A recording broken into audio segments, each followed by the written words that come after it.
My name is Patricia Harris, and I'm telling my quilt story at Maine Quilts 2018 in Augusta, Maine on Thursday, July 26th, 2018.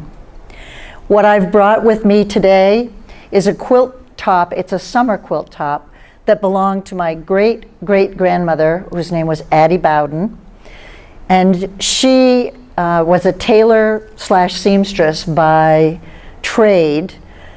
And the only thing that I have that she ever created is this quilt top.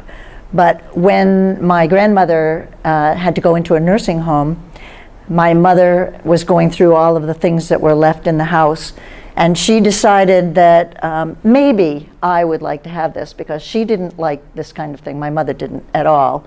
And my grandmother was not going to be able to take all of these things with her. She said, well, this was your great-grandmother's, and maybe you'd like to have it. Well, yes, I'd like to have it.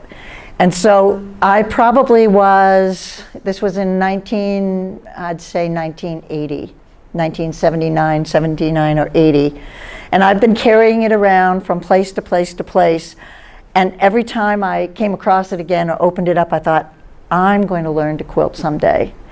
And my mother had no interest in quilting. Even my grandmother, her mother, didn't do much quilting. And so when I began to learn quilting after I retired from 38 years of teaching, the first thing that I did was to get this out and take it to one of the quilt meetings, my kaleidoscope meeting, one meeting, and said, well, I haven't learned to quilt yet, but this is why I want to learn to quilt.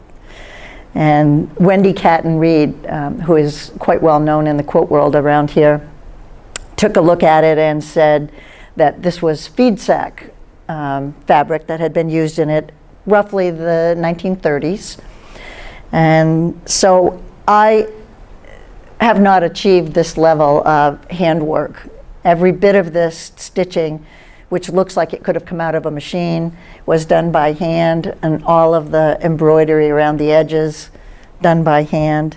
And it's just nice to know that this is the contact, because the community that I grew up in, Castine, Maine, 7 generations of my family are buried there. So I really feel like this is a connection to my past and to a grandmother I didn't know very well, but who left me kind of a key to my own future quilting success. And that's all I have to say.